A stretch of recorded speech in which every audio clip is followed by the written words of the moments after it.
जब महाप्रलय आती है, महाप्रलय आई तो उसमें क्या होता है कि जितने भी साधक वो तो पहले चल देंगे, निकल जाएंगे। फिर इसके बाद में जो पुण्यात्माएं होती है, शुभ कर्म करती है, कोई कोई उनमें से वो चली जाएगी, पुण्यात्माएं निकल जाएगी।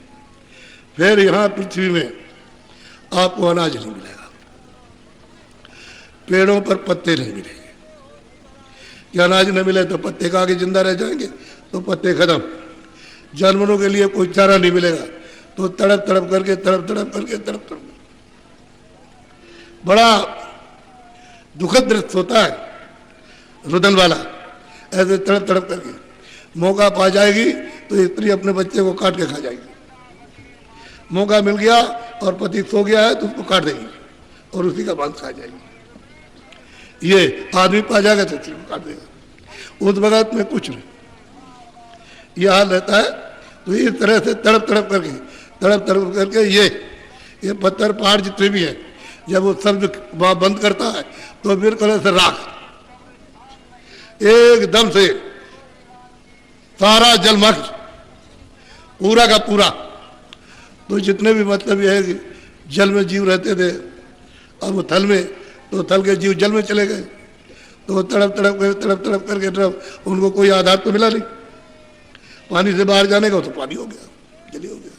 तब कोई आदमी नहीं, कोई जानवर नहीं, तब पत्थर जितनी भी जमीन, ये जो कुछ भी है सब गल करके राख, सब पानी हो गया, पूरे सारे संसार। और फिर क्या हुआ कि अग्नि ने पानी को सोखा, तो नीचे जल में पानी में जीव है, तो वो तड़प करके तड़पते।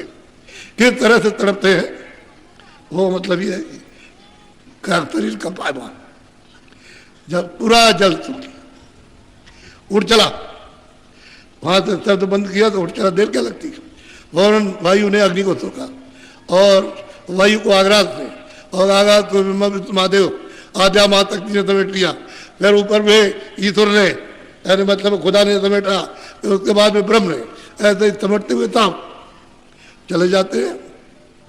किसी को पता नहीं, यहाँ कुछ नहीं रहता। ये आएगा, में आता है, लेकिन समय देर में आता है, आपको तो मालूम नहीं है। ये बात जरूर है कि जितने भी नरक के जीव 84 के, इतनी तकलीफ होती है, इतना कष्ट होता है कि वो सब उसी में भुगा लिया जाता है, तब उनका शरीर छूटेगा। इतनी यात्रा होती है जो कहीं नहीं जा सकती, लिख नहीं जा सकती। तो कर्म जब भोग लेते हैं तब नहीं जाते। ये सब किताब मीठी, ये सब धुला रहा, अब जल उड़ गया, जल उड़ गया, अग्नि ने अग्नि को, वायु ने वायु को आकाश, ऐसे ही सब मिटता चला जाता है, कुछ नहीं बचता। और कब फिर प्रसार होगा ये कुछ नहीं कहा जाता, ये कुछ नहीं। इसलिए जो महापुरुषों ने देखा है कि महापुरुष कब आए, उसी को फकीरों ने देखा कि क़यामत कब आएगी मालूम, उसको क़यामत कहते हैं, अपने महाप्रलय कहते हैं। जब विस्तार हुआ तो इसका समय निश्चित है कि इतने दिन के बाद में महाप्रलय हो जाएगा, लेकिन देर लगती है। आपने तो ये कभी सुना नहीं कि ऐसा, और तो आप कहते हो बस हमारा है, तुम तो आए हो दूसरे की चीज लेकर बैठे हो, चिल्ला रहे हमारी हमारी, उसको गाली दे रहे, और तुमसे चीज लेगा सब ले लेगा और याद रखवा लेगा, जाओ जाओ तुम्हारा हिसाब हो जाएगा, बस तुम्हारा कुछ नहीं है। तुम ऐसे ही रोते गए और रोते जाओगे, और रो रहे हो, अभी रो रहे और रोते हुए आए। जब पैदा हुए तो रोते हुए, अभी तो रो रहे और जाने के वक्त रो रहे। तुम्हारा रोना कब बदला? दूसरे की चीज को आप पकड़ोगे तो रोना ही पड़ेगा।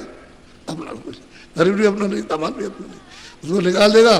जीवात्मा को ये पड़ा, सामान ये पड़ा, निकालेगा। तो आपका कब है? अगर आपका होता तो दौड़ के बच्चा बचा लेता, अब आप माँ को बचा लेता, पत्नी को बचा लेता, इतनी दौड़ के जाती पति को बचा लेता। हाँ, तो इसलिए समय यानी आपके लिए जल्दी है कि अभी आने वाला समय खत्म होने वाला, तो आप अपने समय जो बचा है उसी में ही भजन कर लो। ये सच्चा भजन, इसमें झूठी उठी चीज कोई नहीं, सच्ची चीज है घाट पर बैठ के और भजन कर लो, कान खुल जाए, आँख खुल जाए तुम्हारी, नाक खुल जाए। चलो थोड़ी मेहनत शुरू में जरूर करनी होती है वही चीज़ तुम्हारे लिए, थोड़ी सी मेहनत, थोड़ी सी निमित्त मात्र, और वो फिर सुलभ हो गया।